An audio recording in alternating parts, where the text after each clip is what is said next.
Hello and welcome to Goth Mother's Closet Reselling Adventure.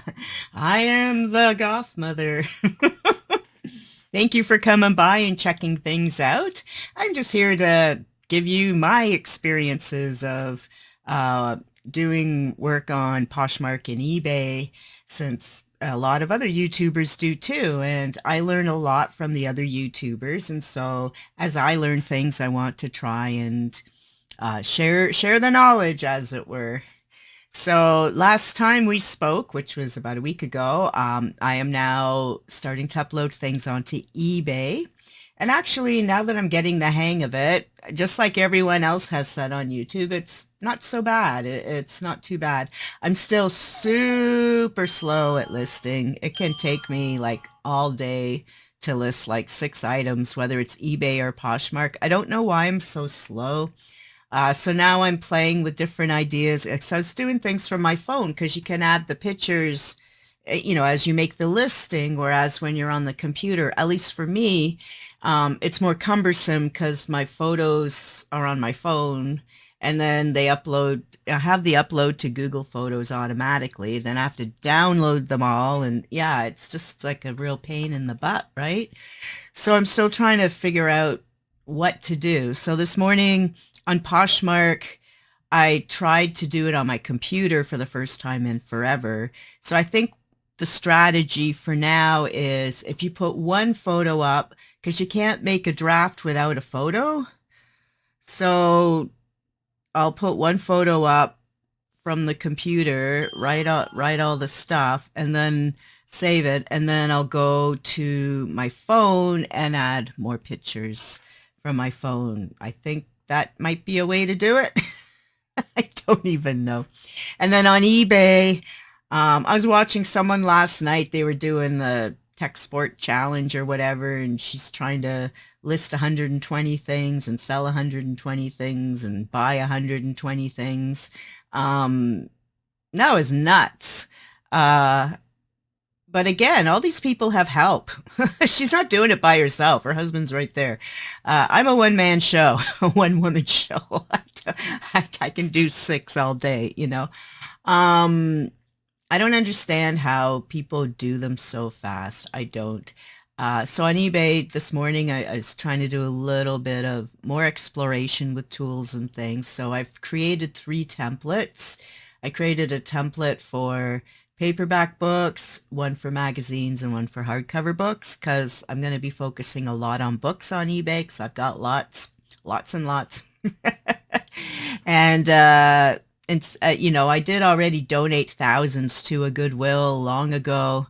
And right after I donated like literally thousands of books, they closed down. And to this day, I don't know if they just threw out all those books or whatever. So now I'm reluctant to donate books anywhere because all the books that I still have that I didn't donate yet, they're all good books. And a lot of them I still love very much. So I want to make sure they go to people who want to enjoy them.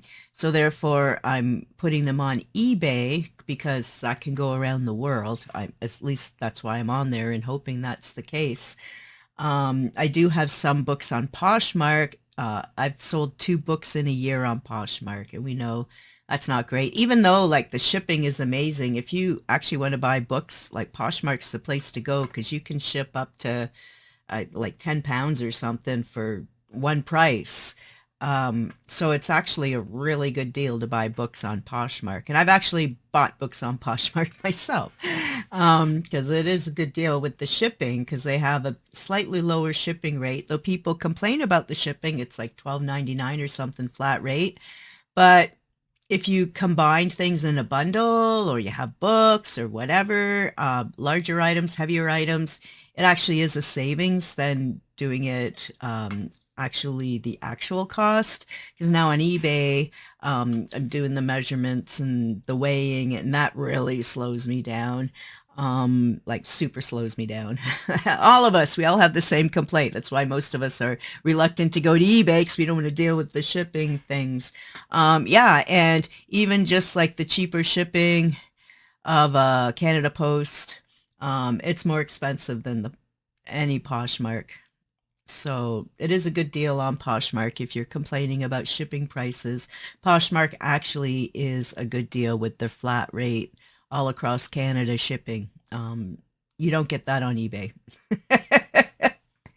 So on eBay, yes, like I said, I've created three templates this morning. And so I did like a hardcover and I just put down like what I figured the heaviest, not super heavy like encyclopedias, but like a rather heavy hardcover. Um, Actually, this one of Paula and the Acorns, and it's an ancient version. You can see it's super damaged, but you know it's super old. So yeah, it has lots of illustrations, um, that sort of thing, right? So I use this kind of heavy, thick book as a template for hardcovers, and then had a book like this kind, like trade paperback or whatever. Um, that's kind of considered hardcover price too. And I had like the paperback size. Oh yeah, what I did, it was hardcover. It's coming back now, even though it was only an hour ago. Hardcover, paperback, and magazines. I put up a whole pile of heavy metal magazines a few days ago, and it took me like days to post like five because I'm measuring them all and each one. And so now I've made a template for, 'cause I have Mad magazines, National Lampoon, Cemetery Dance. I have all kinds of magazines that are all around the same size and weight. And then I added the thing last night where doing the combination shipping. So I know when I bought things off eBay, I always like it when I can combine shipping with if I'm buying a bunch of Star Wars crap or whatever I'm doing. And you buy a bunch and then it's all from the same seller, so they'll combine it into shipping. I've always wanted to do that, but I didn't know where, like I didn't really realize I didn't have it set up. So anyways, when I was watching YouTube last night, I was like, yeah, I better set that up. So I went in and set that up too. So I hope I set that up correctly. Anyway, so I had the last couple weeks on Poshmark have been quite good for me. Um, I mean, I'm still a baby seller. I have sold just over 100 items, and I have, as of this morning, something like 650. I put up another 4 or 5 pairs of pants this morning, which took hours because now it's 1 o'clock and I started at 8. I don't know why things take me so long. Why? How does it take so long? And that's with the photos were already done. I take batches of photos, like I'll do a pile of photos once or twice a week, and then over the course of the week, do the comps and the measurements, and so I'll often take measurements while I'm taking photos. If I'm not showing, like I often show the tape measure in the photos, depends if I'm hanging or they're flat or what my setup is that day. And now I'm trying to just, I get my handy tape measure out and just do some approximate measurements and put those in the listings. It always seems to be that the ones that I forget or just don't do or whatever with the measurements, those are the ones people want to see, then I have to go dig them out. But I've revamped my inventory system, so now all my IKEA bags are labeled. I know what's in each IKEA bag, and each one has a special code. So I spent a couple hours last Saturday redoing a lot of my inventory so I know where things are. So when people ask me to measure something, I'm not pulling everything out of the storage closet where some of my boxes are. And then over by my bed, I have like 10 IKEA bags, but now they're all labeled because I was before like literally digging through each IKEA bag. Like I did have a piece of paper that says things, but then but I still have to open the bag and look at the paper or look at my binder, and all the IKEA bags look the same. So it didn't matter if it said it's in an IKEA bag because there's like 10 of them now as I grow my business.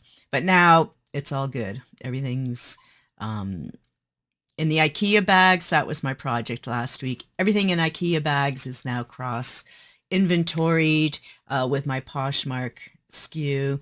And then when I was putting things on eBay right away, I doing the box number of where these books are, so I don't get confused. Because, yeah, you think you're going to remember, oh, yeah, I only have 20 items. But then next thing you know, you have a few hundred items. And I know I've heard people say this all along, just start at the beginning and do your inventory from the beginning because you really, you know, you won't remember. And unless you're planning to have a store of less than 100 items, you really should have a system. So my system is I do the date. I've said this before in a couple.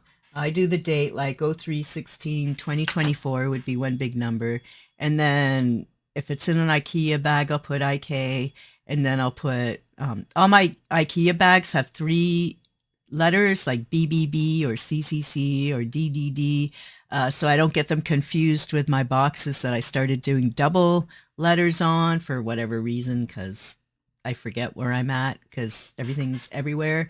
I have one small room, so now also too, I have a storage container, or not container, a storage unit. I bought it last January, and I've heard this from other people too, but these storage unit places are pretty brutal. They raised my rent $50 last June, and then starting in March, no, we're in March now. Starting in April, it's up another $50. So that storage unit actually went up almost pretty much $100 since I bought it last January. And so that's a problem too, because whereas before my storage unit was only a couple of $100, now it's like almost $400 with all the taxes and shit. And it's like, oh my God, I got to sell all this stuff. But I'll always have that storage unit because I'll be bringing stuff from my parents, like photo albums and letters, and I don't have room for that in this one-room apartment. It's one room. And I'm not moving because I got a sweet deal here in Toronto. I'm in an artist co-op, and rents are insane. I can't afford, even though the storage unit is getting expensive, it's still cheaper than renting a two-bedroom apartment, that's for sure. So I'll stay put where I am. And the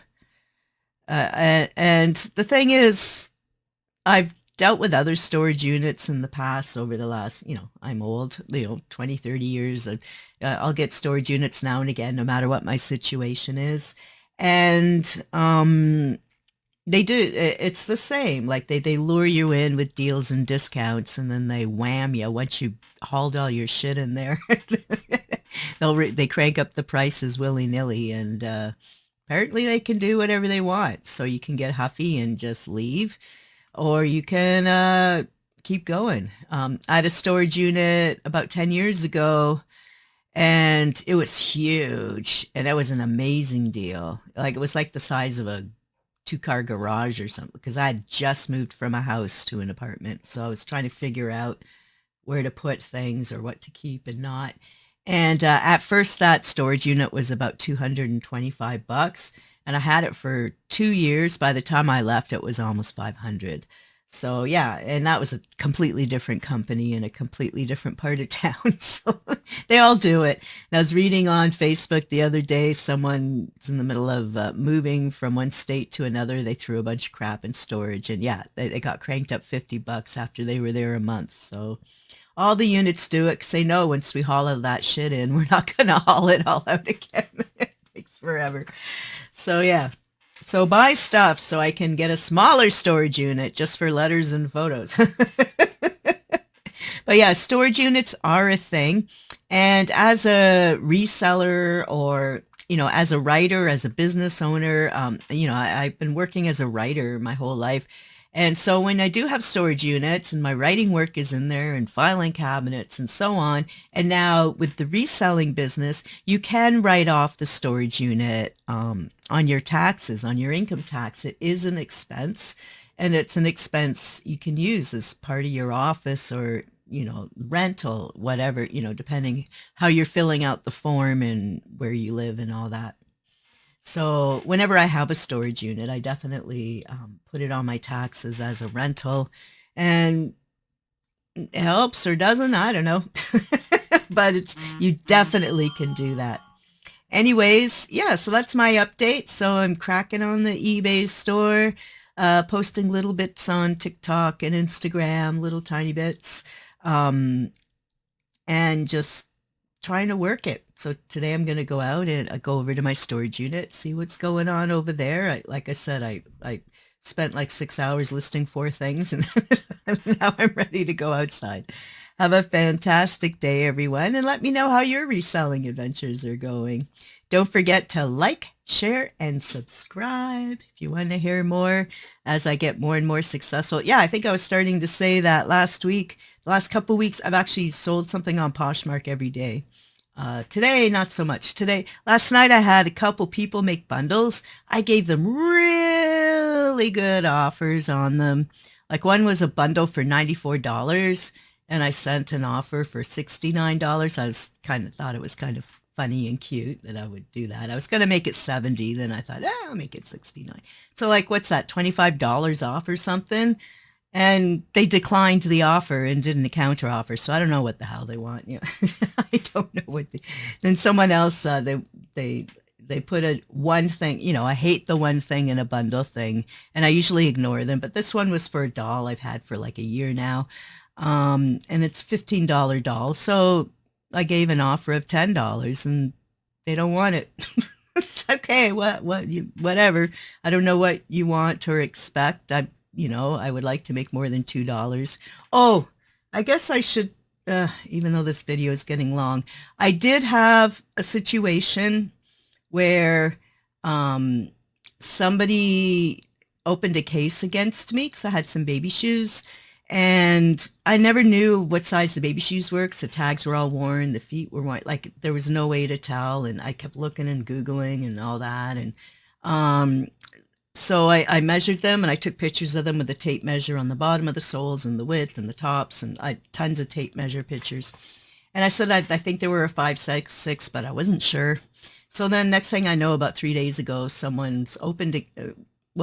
Last week someone bought the shoes. And it's funny because I was thinking about, I should really just give those shoes to Goodwill because I don't know how big they are. But the measurements are there. Maybe someone will like them. And then just when I was considering all that, someone bought them, and I had them up for like $8, but they wanted them for $6. I'm like, yeah, I just take them. So they bought them for $6, opened a case against me that they said they're a size 7 because they can read the tag. Like, well, I'm glad you can read the tag. I even have pictures of the tags, like all blown up. Can anyone read these? But apparently they read on the tag on it somewhere that it was a size 7. I don't know. I looked and looked for days and days and days with my I got my magnifying glass. Oh, it's not here. It's across the room. I got my jeweler's magnifying glass. I had a real magnifying glass. I have glasses. I looked so hard trying to find out what size those damn things were. Anyway, so she opened a case against me. So I pointed out that I had put down lots of measurements with the tape measure right on the shoe, and sorry, I said in the listing I didn't know what size they were, even though I'd put like size 6 or whatever in the thingy, because you have to put something. They don't let you list stuff without putting a random size. So they demanded their money back. So anyways, so Poshmark settled it with they get to keep the shoes, and I get my $2 whole for selling the shoes. Like, they're so ridiculous, because you know what, honey? Your kid's going to grow. You know what? Your kid might only be a size 6 today, but next month they will be a size 7. They'll fit right into those shoes perfectly. So it's probably just someone scamming me. Anyways, I didn't get scammed at all. I still got my $2. Poshmark is the one that got scammed. All right. Have a great day, everyone. That was my story. And take care. Bye.